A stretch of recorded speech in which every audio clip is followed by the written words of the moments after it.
For the sake of this commenter, a very aggressive commenter, we will analyze and solve this endgame puzzle, white to move and win. According to this very aggressive commenter, it's a draw.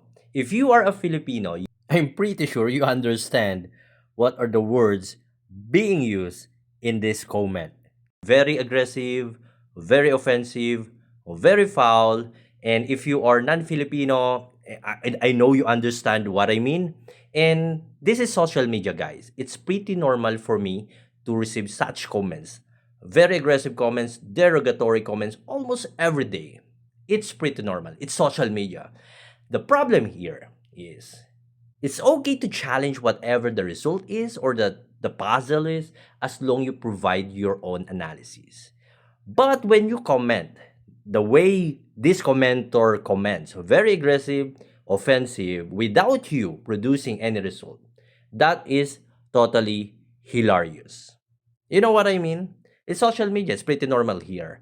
And usually, those comments are from people who don't know how to properly analyze chess puzzle.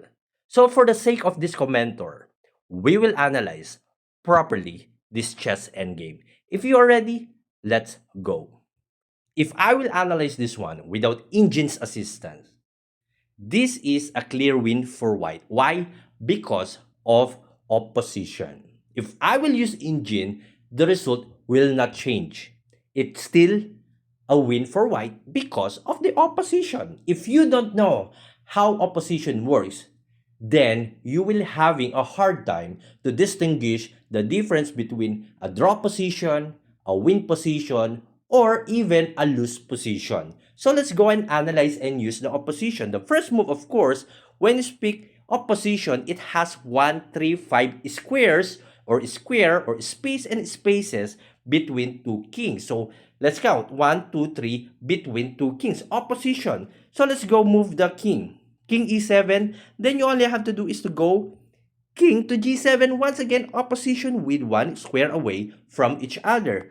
Let's try to move h4 or h5.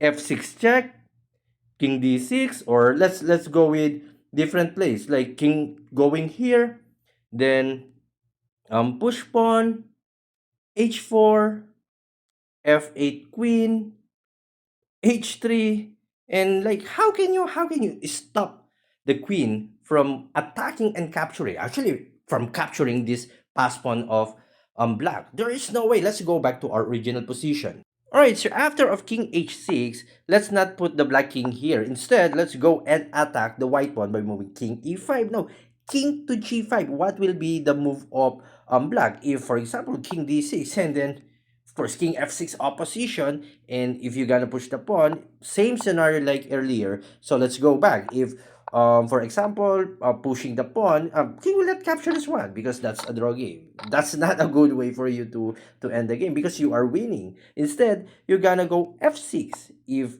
king e6, and then once again oppose. If push pawn, same like what happened earlier. If you're gonna try to stop, then king g7, and then if here check, if you will try to go here, and then once again pawn will be captured by the queen. Of course, if this commenter would go, for example, here, obviously, this is a draw game because king e6 and there's no way for white to support this one. King will move here and then king to f7. This is a clear draw. Or else, you might think moving the king here. Once again, this is a draw game because of the king e5 now. Black is the one opposing the white king, instead the other way around.